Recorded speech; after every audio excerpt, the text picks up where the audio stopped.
Tonight, more than 120,000 Kenyans have signed an online petition urging the International Monetary Fund to stop loaning Kenya. This is after the International Financial Institution approved the disbursement of 257 billion shillings to Kenya. The government argues that the amount is necessary to fight the COVID-19 pandemic. Its citizens believe otherwise. We shall tell you why. But first, the highlights.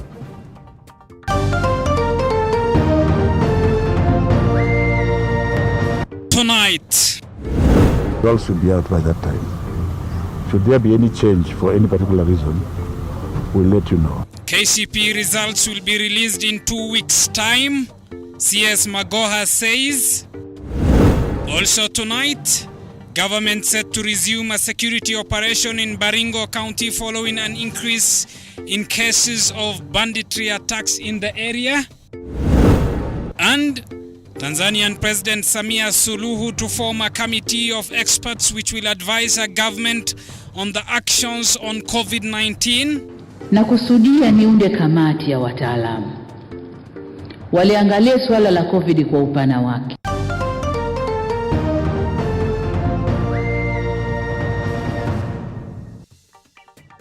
Tonight of all nights, Mini Mbesa is our sign language interpreter. Good evening, I'm Abubakar Abdullahi. Welcome to the broadcast. Now the government is set to resume a security operation in Baringo area. Rift Valley Regional Commissioner George Natembeya has also announced a dusk to dawn curfew in the area. Josh Onsare begins our broadcast tonight. After several incidences of insecurity in the counties of Baringo and Turkana, the government has announced the resumption of a security operation to flush out bandits from the troubled region. Na wakati huu itakuwa operation ambayo itakuwa na makali zaidi kwa sababu tutaenda kutarget sio Baringo peke yake, tunataka kuongeza pia Turkana East na pia kuongeza upande wa Laikipia. Mnajua kwamba kule Laikipia, especially kule Laikipia Nature Conservancy, kumekuwa na area ambayo wakora wanaiba mifugo alafu wanaenda kuificha sehemu hiyo.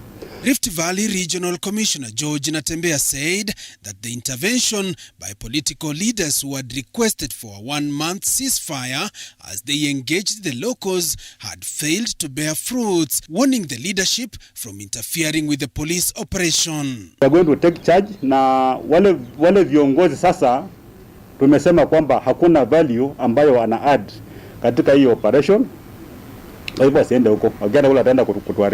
Natembeya said that the Ministry of Interior was also scheduled to gazette a dusk to dawn curfew in the troubled areas and set up roadblocks at various entry points in Tiati, Turkana East and Laikipia. Mambo ya roadblocks na ziregesha kuanzia leo tukitoka hapa kwa roadblocks zote zinawekwa pale. Kwa hivyo movement into that area itakuwa restricted. Ndio ilikuwa mwanzoni. On Sunday, armed bandits made away with over 200 livestock in Lamaiwet, Mochongoi ward, forcing residents to flee from the area. Over 40 bandits are said to have attacked the area, driving away the livestock. Maisha ni kama ya insi. Kwa sababu saa hii wakati wowote sisi kukwenda, wakati wowote sisi kupaki. Kwa hivyo mimi nalia kwa senator, mimi nalia kwa Gotv, mimi nalia kwa governor. Sisi tunaambiwa mwanzo kufunga hapa, tuliamuka na security teams yote, tukajaribu kublock lakini walikuja, ilikuwa raid kubwa sana. Na wako na serious sophisticated firearms. So unaona kabisa ninaweza sema kweli kukuwa na illegal guns is very wrong in the eyes of God. Section of area leaders have been calling for the resumption of this security operation. Josh Onsare, TV 47. Elsewhere, officers from the Directorate of Criminal Investigations have arrested the principal of a secondary school in Machakos County on allegations that she shared the KCSE Mathematics Paper 2 on her WhatsApp status hours before the exam started. Meanwhile, Education Cabinet Secretary Professor George Magoha has assured all KCPE candidates to expect their results in 2 weeks. Sharon Baranga with the details.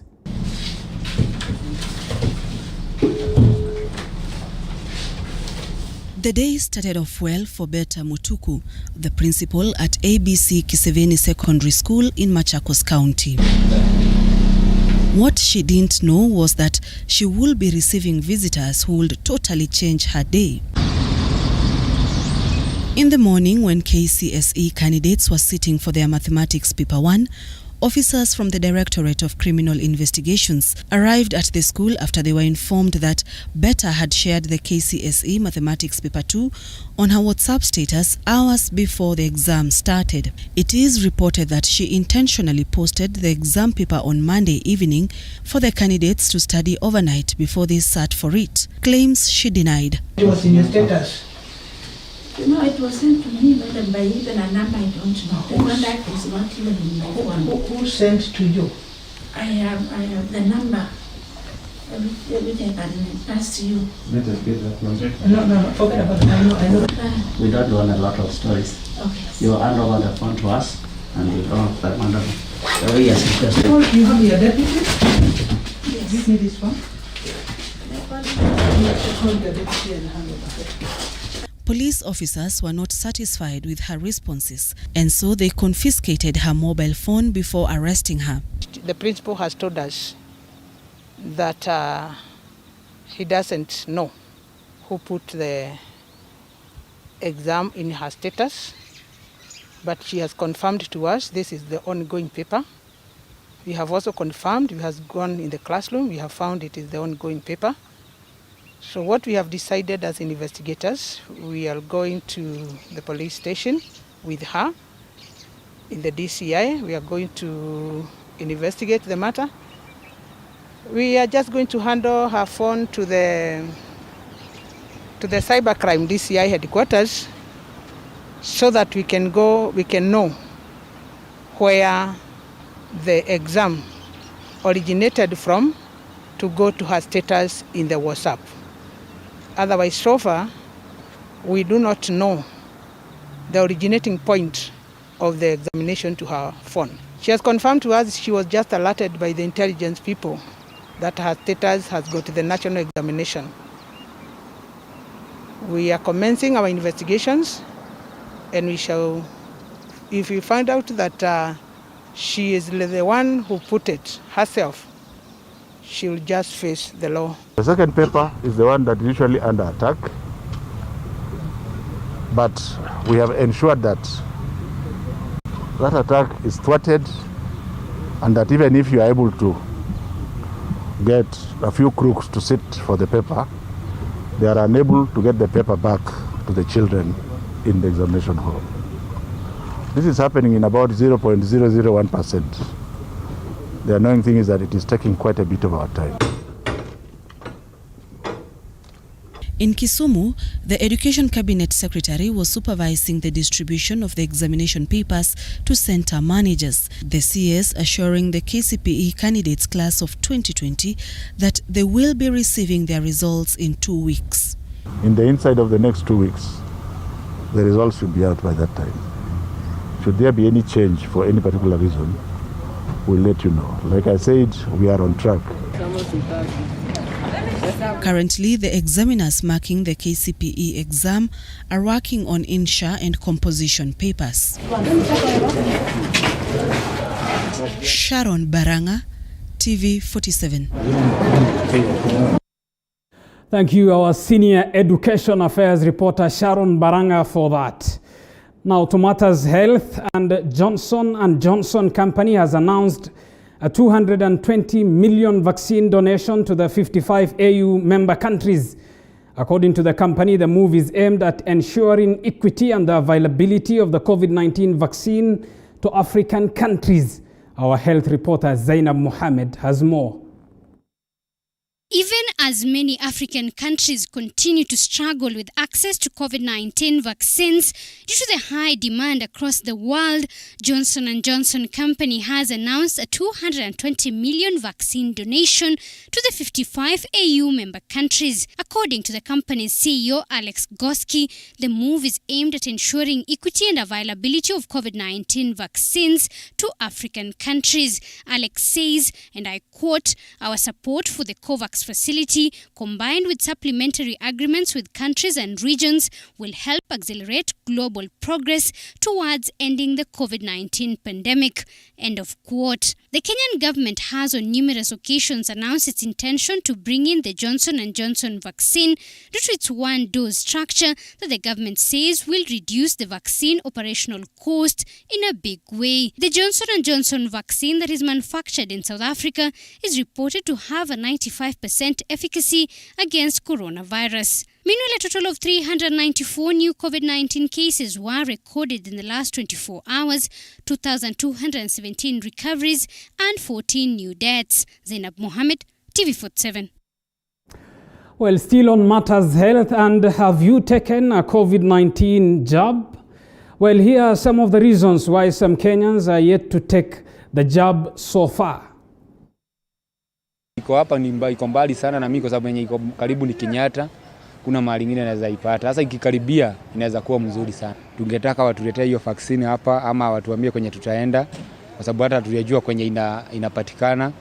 Na hii kazi yenye tunafanya ya kubeba abiria bado ni riski, na tungetaka hata sisi tupate hiyo vaccine. Vituo zimekuwa mbali na sisi kuzifikia. Wengine tuna hustle, sasa hiyo time ya kupata ndio tuende kwa hiyo kituo imekuwa mbali ndio tukue vaccinated, lakini tunahitaji hiyo vaccine ndio at least tukue safe, tujikinge na hii janga ya coronavirus. Ionekani mimi sioni, mimi nasikia tu kwa ati dawa iko, lakini mimi sijaona kwa kitu chochote. Mimi kama kwenye nakaga sijaiona. Mao nasikia iko haiko. Hao watu tujaiona wakitembea. Sijui ni sitangani. Nasikia wanavea watu kutoka miaka 50. Ukienda hospitali unasikia hakuna. Sasa sijui hao watu watatupea hii nzanzo na mnakani. Na sasa naona maizi Kenya imefandilika sana, sijui tutaelekea wapi. Well, I've not taken the COVID vaccine, reasons being I'm pregnant, and for this vaccine it has not been tested on pregnant women. So, and owing to the fact that some of my friends have been having fevers, fatigues and flu, so I don't think it's safe for me that I've not taken, because I'm afraid it may affect. Elsewhere, a police officer in Baringo County is facing murder charges after allegedly stabbing a bar owner to death with a knife following a disagreement over, listen to this, a 450 shillings bill last night. AP officer Victor Ruto is being detained at Kabarnet police station pending arraignment in court following the 1 a.m. murder incident where the body of Ruben Cherutich also lies at the Baringo County Referral Hospital mortuary. As our reporter David Mudoka now reports, police in Baringo North are alarmed by the spike in cases of murder in the area. Residents of Kipsaraman area, Baringo County, are yet to come to terms with the gruesome murder of a 43-year-old bar owner by a police officer following a disagreement over 450 shillings.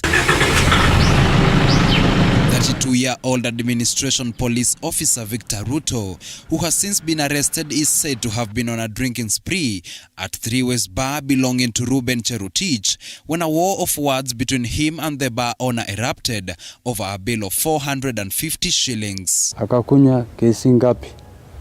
Akakunya pombe ya shilingi 300. Alafu jamaa akakunya futa pums, jagi ya pili akalipa, jagi ya kwanza, jagi ya pili akulipa. Akasema, akaambia mwenye baa, wewe utalipa. The verbal war allegedly took a turn for the worst when the officer drew a knife on the bar owner before stabbing him and killing him instantly. Aliposhika huyo marehemu akamwangusha chini. Alipomwangusha chini akatoa kisu na akamdunga mwenye baa. Baadaye yule mhudumu akafuja damu ambalo lilimsidi mpaka akava. The suspect fled soon afterwards but was apprehended by police in Kabarnet, where he is set to spend the night in the cold, pending his arraignment at the Kabarnet High Court on Wednesday. Amid the lingering thick cloud of grief, Baringo County Police Commander Robinson Diwa says cases of murder in the area are getting out of hand. Kama kuna shida, kuna njia mbadala ya kuweza kusuluhisha misoso. Wasiwe ni watu wa maki hasira, mtu amekosana na mtu kwa kitu kidogo, unasikia hiyo kitu ilifika mpaka mtu akawawa. Following the 1 a.m. incident, Diwa has also cautioned bars in the region that are operating beyond curfew hours that a crackdown is nigh. The body of the deceased has since been taken to the Baringo County Referral Hospital morgue, even as his family calls for justice. David Mudhoka, TV47. Thank you, David Mudhoka, for that report. You are watching TV47 News Tonight with me, Abu Bakar Abdullahi. Keep talking to us. Send us a message on 22047. Time for us to take a short break. We'll be back with more after this break. Stay tuned.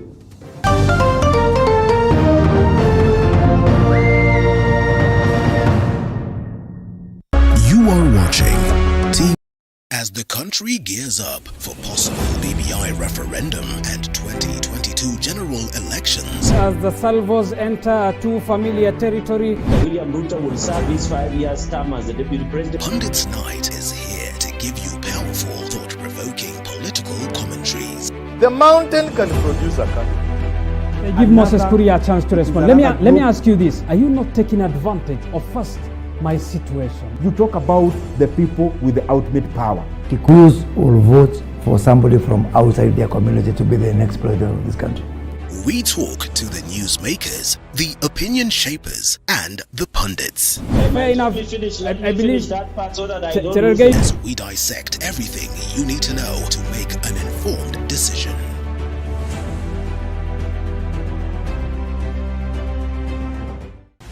How well do you know what's happening around you?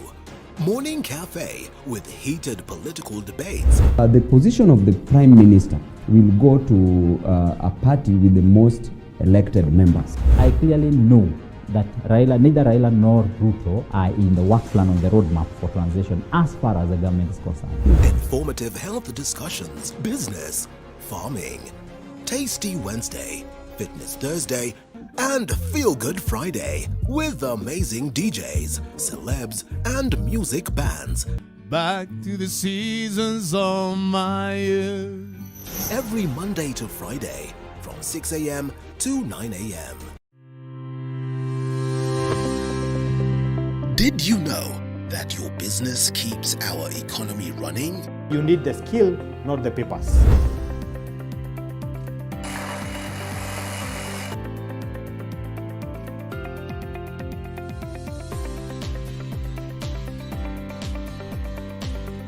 Always tell yourselves, one day at a time. You can't do everything under one roof.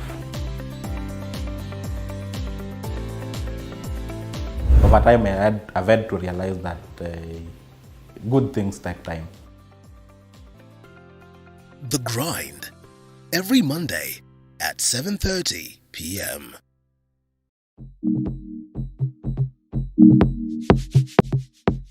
Before the markets open, farmers begin their day, each with the desire to produce the best. But how can they increase the numbers, maintain the standard? 7, the home of untold stories.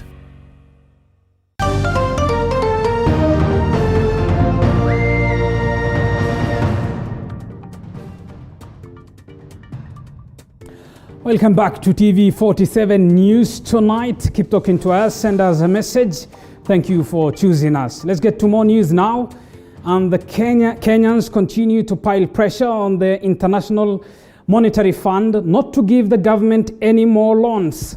Kenyans, 120,000 Kenyans have so far signed up an online petition. But as Grace Josephine now reports, the petition may not yield much, with some arguing that the country deserves the loan. Just 3 days after the Kenyan government secured a 255 billion shilling loan from the International Monetary Fund, over 150,000 Kenyans have since signed an online petition against the loan.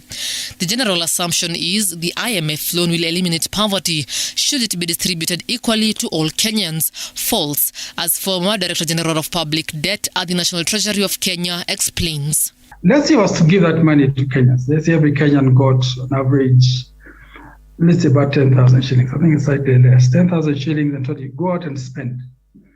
In some ways, that would be by very rudimentary economics, wonderful, because then everyone would just go out and spend it on the necessities. A good number of them would save it, but by and large, most of us live right on the edge.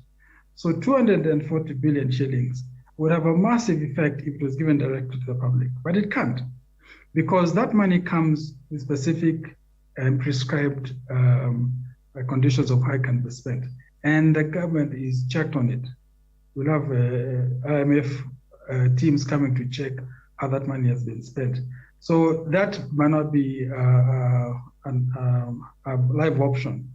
For a third world country already grappling with a huge public debt, unemployment, corruption, poor health infrastructure, and soaring poverty levels, what exactly can the 255 billion shillings do for Kenya? To me, one of the most powerful ways of reviving the economy was to take any savings of that sort and put it into a enterprise or business support program. In other words, a place where small businesses can borrow that money at concessional rates. In fact, maybe similar to what we're getting from the IMF.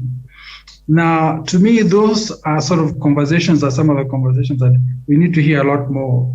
Where the government saves money, put it where it can directly benefit the private sector, so the private sector can employ people again, can get back on its feet, and in a place where then it's basically generating its own wealth. Even after being ranked among countries set to record significant growth by the IMF a year ago, Kenya's expenditure still exceeds revenue collected. Despite the mismatch, is a loan specifically from the IMF necessary? The short answer is yes. And part of that, when you consistently are always over budgeting as far as expenditure concerned, then you get in a situation where you have what you call a deficit financing situation, which is what our budgets have been for the last 7-8 years. They're basically deficit financing. In other words, our expenditure is always more than the revenue we collect, and that creates a dynamic where every year basically you're borrowing more and more to fill the gap between expenditure and your revenue. Now, the difference is that because of being unable to go to commercial markets, and we would not wish to go to the commercial markets, then in a sense, the World Bank and the IMF, especially the IMF, becomes what you call like your global land of last resort for governments. The government has assured Kenyans that the loans are concessional, with generous terms including below market interest rates and grace periods. IMF, on the other hand, guarantees that Kenya falls in the traditional low-income country program for soft loans. Nonetheless, taxpayers are concerned with the government's high appetite for foreign aid. But all up, because some will have matured and others will have been ongoing, it's likely that I don't expect there to be more than 10 that are actually concurrent or still have being paid off. But even then, it's very concessional compared to commercial loans. So that really we didn't have an opportunity or anywhere else we could go to borrow except to the IMF. And remember, they've also set aside a fair bit of funding for especially developing countries that are going through the challenges of COVID-19. According to the government, its high expenditure and borrowing has transformed the country as far as infrastructure is concerned. It does raise a lot of questions about what priorities we have, because basically what Kenya has had for the last 20 years, if you go right back to 2002, what happened, that's about 19 years ago, with the coming of the Kibaki administration, there's clearly there's a very strong sense in government that we had fallen behind in our infrastructure assets that would basically be the ones that fuel economic growth. So Kenya has been on a 20-year building spree to catch up on its infrastructure assets. An economic recovery can only be achieved if the government undertakes structural adjustments to control debt. One is parastatals, because they cost us money, very few of them make money. So there's a strong move to rationalize them, cut them back, because whenever they're in deficit, they come back to the national treasury. Another one is, and it's not spoken as much, but it's always in the mix, is payroll. The fact that you have a big public service, there are questions around how do you reduce your payroll, because the government's biggest expenditure is the payroll. I think it's right now at about 60%. In fact, it's slightly more than, in some countries, even up to 80%. You have to cut back on that. The third one is that you have to rationalize your infrastructure projects. In other words, shut down any projects, don't start any new projects, and don't and cut back on any projects that have no economic benefit. Kenya is set to receive 33.5 billion shillings on the 255 billion shillings loan this week and 79 billion shillings by the end of the 2020-2021 financial year. Grace Josephine, TV47. And just a reminder that 120,000 Kenyans have signed that online petition urging the IMF not to loan Kenya. Let's get to Tanzania now, where President Samia Suluhu is set to unveil a committee of experts that will advise our government on the COVID-19 pandemic. President Samia Suluhu announced Tanzania cannot continue playing down the pandemic while the whole world is battling the virus. She has also instructed the Information Ministry to lift a ban on media organizations that had been closed down during President Magufuli's era.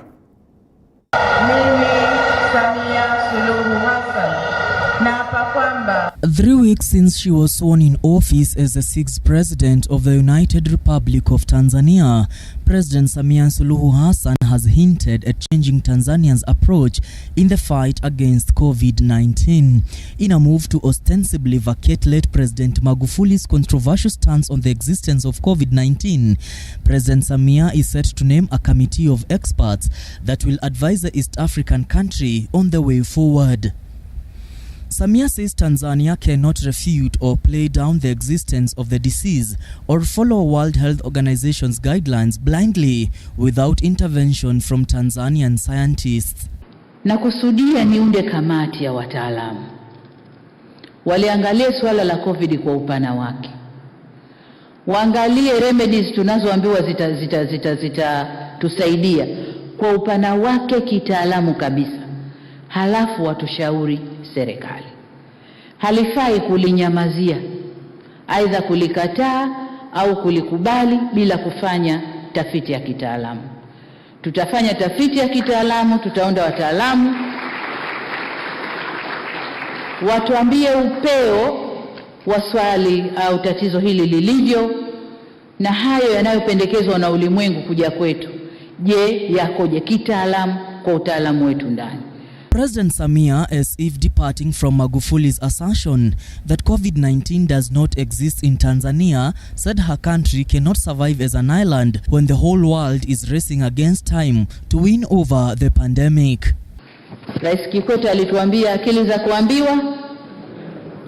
Kwa hiyo tuweke na zetu, tuwe na msimamo maalum unaoeleweka. Sio tunasoma mambo ya COVID ulimwenguni, Tanzania haieleweki. Tueleweke, kama tunakubali, tunakataa, tunafanyaje? Tueleweke. She has further ordered the Tanzanian Ministry of Information, Culture and Sports to immediately lift the ban on media organizations closed down during President Magufuli's regime. She says the freedom of the press should be upheld, but the Tanzanian media should follow the law and the stipulated guidelines on media practice. Sikia kuna vijivyombo vya habari huko mlivifungia, sijui vijitv vya mikononi vile, vifungulieni, lakini wafuate sheria na miongozo ya serikali.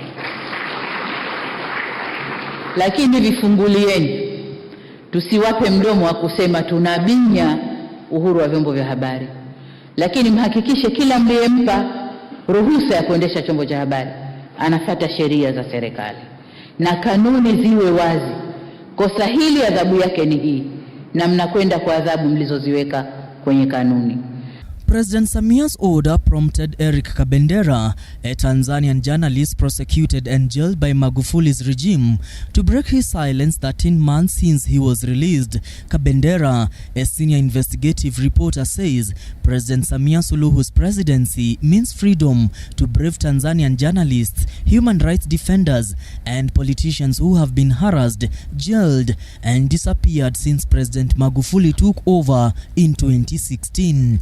Kabendera praised that Samia Suluhu's presidency means freedom to all who are living in terror. Mwangi Maina, TV47, Nairobi. Thank you, Mwangi Maina, for that report. The president has unveiled a committee of experts that will advise our government. She has lifted a media ban, even though urging the media to operate within the law. Are these but the solutions of Suluhu? The test of time will tell. Keep talking to us. Time for us to take a short break. We'll be back after this.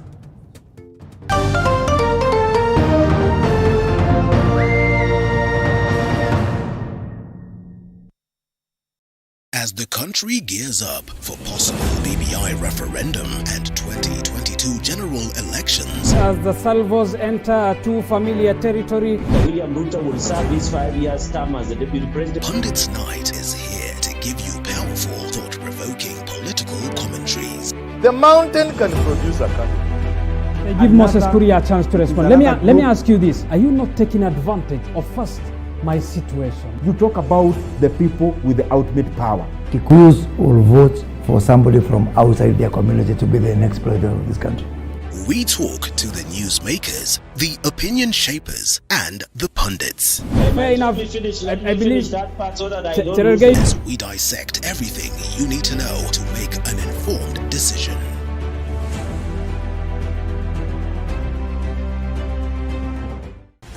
How well do you know what's happening around you? Morning Cafe with heated political debates. The position of the Prime Minister will go to a party with the most elected members. I clearly know that neither Raila nor Ruto are in the work plan on the roadmap for transition as far as the government is concerned. Informative health discussions, business, farming, Tasty Wednesday, Fitness Thursday, and Feel Good Friday with amazing DJs, celebs, and music bands. Back to the seasons of my youth. Every Monday to Friday from 6 a.m. to 9 a.m. Did you know that your business keeps our economy running? You need the skill, not the papers.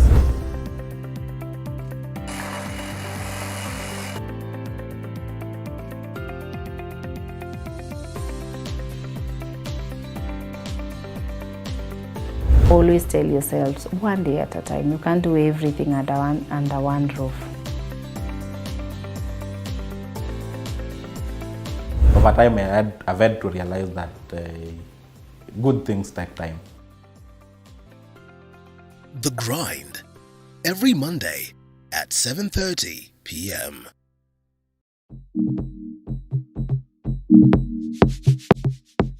Before the markets open, farmers begin their day, each with the desire to produce the best. But how can they increase the numbers, maintain the standards, Aitoi ile garlic inafaa itoi, that standard garlic, reduce the cost, We spread our risk, and yet remain the best? Kilimo, the home of affordable land. You are watching TV47, the home of untold stories.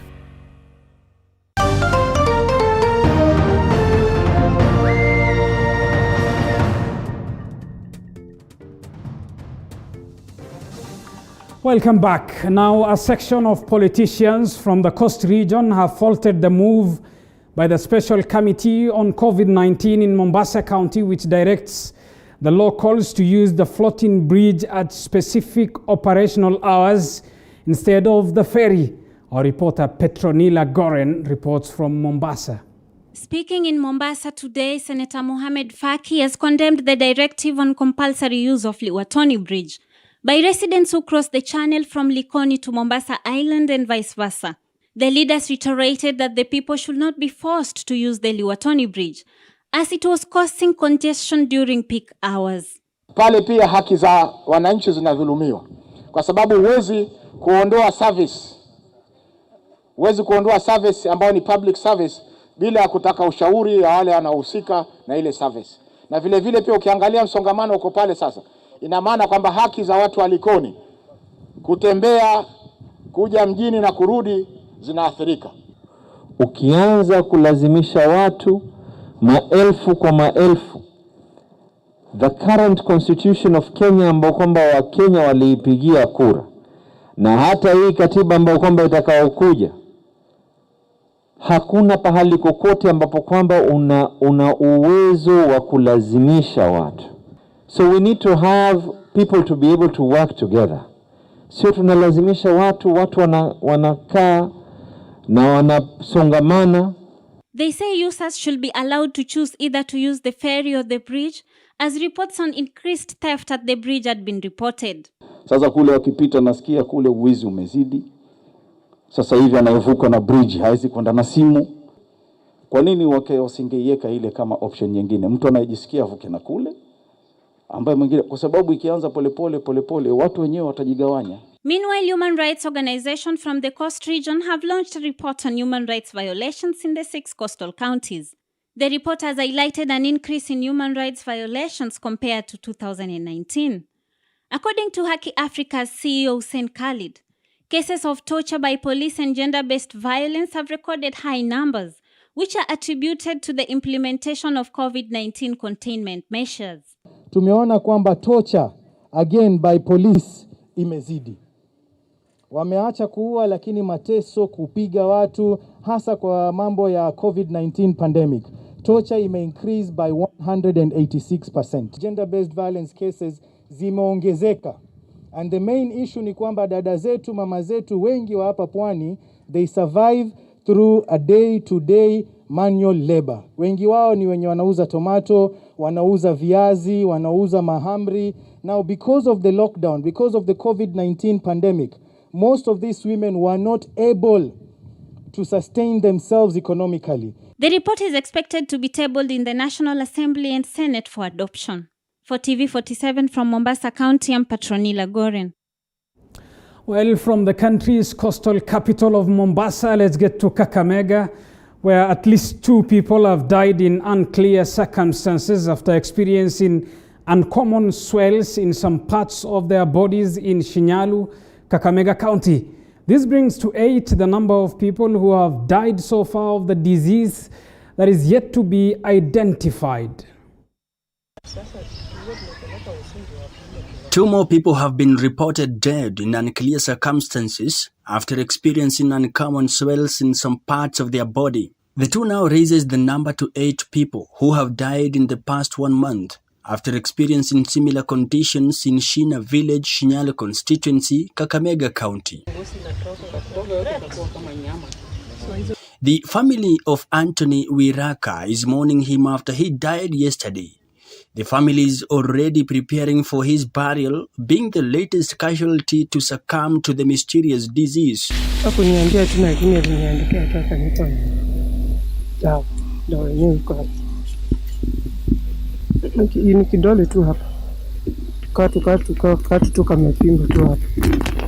According to victims, the problem started after they consumed illicit brew and the swell starts from the left hand. Before they started experiencing difficulty in breathing. Mtoto wangu alikuwa anakonjeka tu na anafumilia anatembea. Hata mimi nilikundua tu kama yeye anakonjeka kabisa.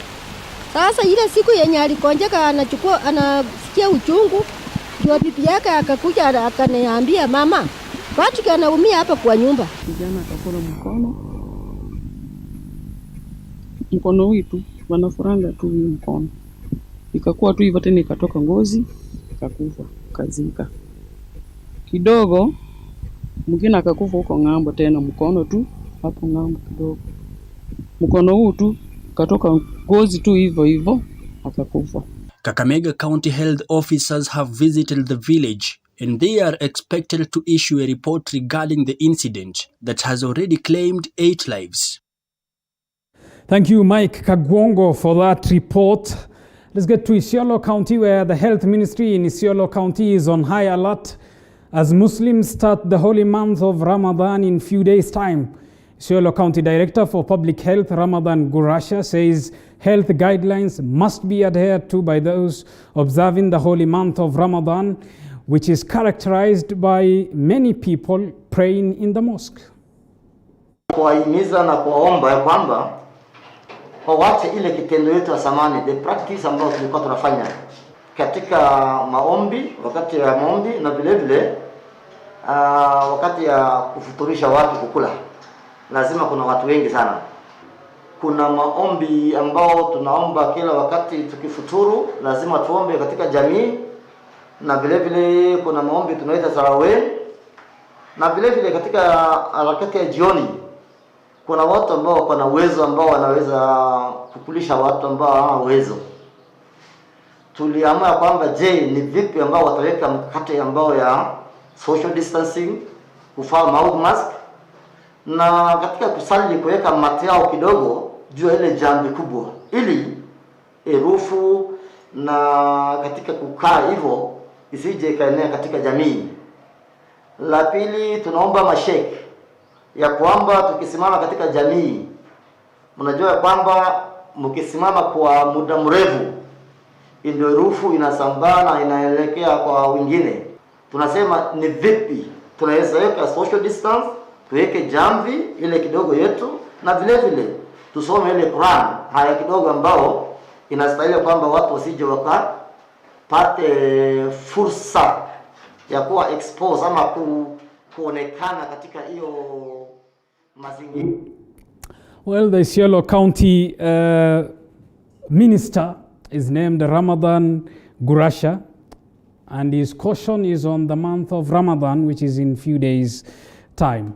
Elsewhere, following the cessation of movement in 5 disease-infected counties, many Kenyans did not get a chance to travel to the coast, as has been in the norm in many years.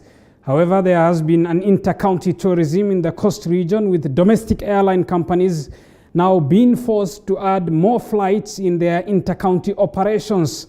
According to the commercial director, Skyward Express, a domestic airline, Kevin Mwasi, the airline has been forced to add flights from Mombasa to Lamu to cater for the demand. We have scaled down our operation considerably by 80%. But despite the scale down, we are currently operating flights from Mombasa, Malindi, and Lamu. This flight operates 4 times a week. That's on Monday, Wednesday, Friday, and Sunday. We anticipate to make this schedule a daily flight, depending on the demands on the routes. In the operation of these flights, we observe the following measures. 1, we do daily cleaning of aircraft using approved disinfectants. And all the passengers who board the plane must sanitize before boarding. Passengers are also required to wear masks throughout the flight. Besides, we do make announcements on board to remind our passengers to wear their masks appropriately. Residents of Boiman Village, Gadanji Ward in Oljoro Orok constituency of Nyandarua County are mourning the death of renowned Kikuyu Benga maestro Albert Gasheru, who succumbed to pneumonia at the Kenyatta Hospital while receiving treatment. Gasheru is famed for his Kikuyu hit song Mwendwa Wakwa Muriru, and he is known for his effort against music piracy. Residents have described Gasheru as a friendly person who was always in touch with his family, friends, and the locals in his rural home.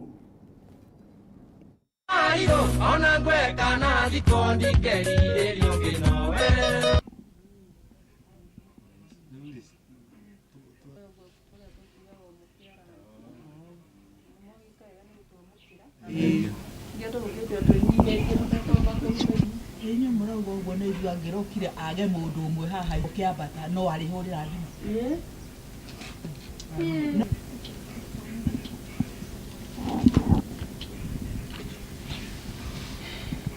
Gachagua alikuwa mtu mzuri, alikuwa anasaidia watu wengi na hakuwa na class yeyote. Hakuwa mtu wa kujiweka juu, hakuwa mtu wa maringo.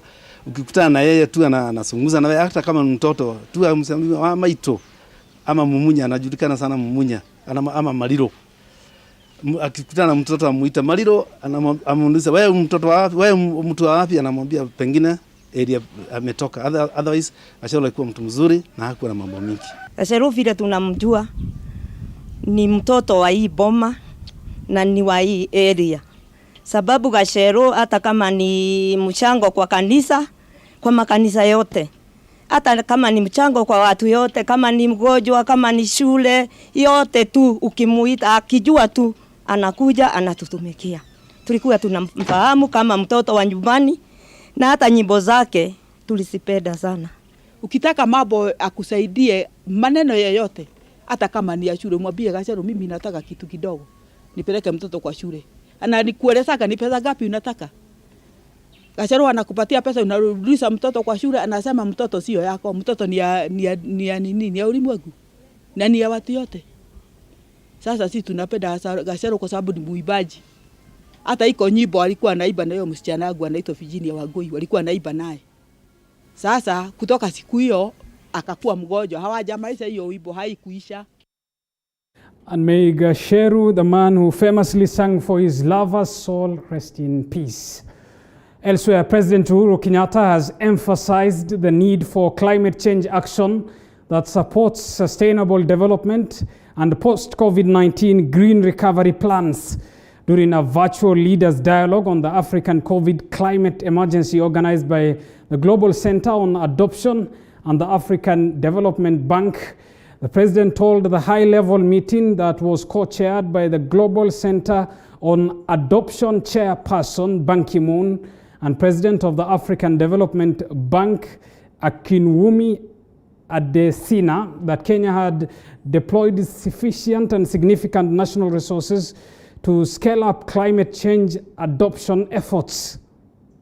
The world's people who are at risk.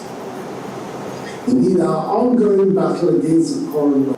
The impact, therefore, of the COVID-19 pandemic on Africa's social economic development has been devastating.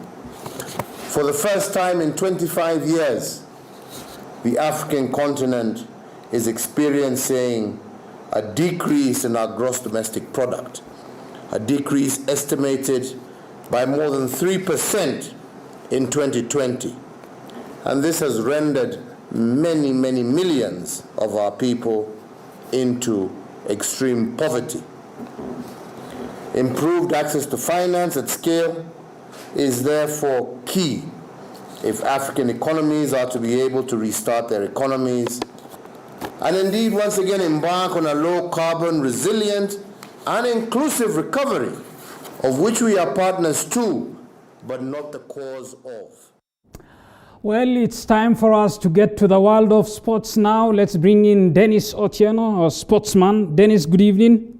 Good evening to you too, Abubakar. I must admit, very nice to see you. And there is a big game tonight, Dennis. Indeed, there is a big game that is in the UEFA Champions League. Real Madrid are set to welcome Liverpool in the quarterfinals of that competition. Of course, Abubakar, this is one of the stories we're going to be talking about also tonight.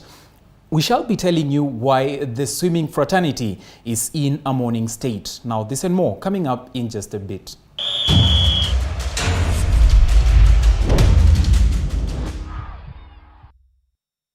A very warm welcome to Primetime Sports. My name is Dennis Otieno and on to the top story in sports. Kenya Swimming Federation Interim President Patrick Muya has been announced dead. This according to the Federation officials. Muya had been admitted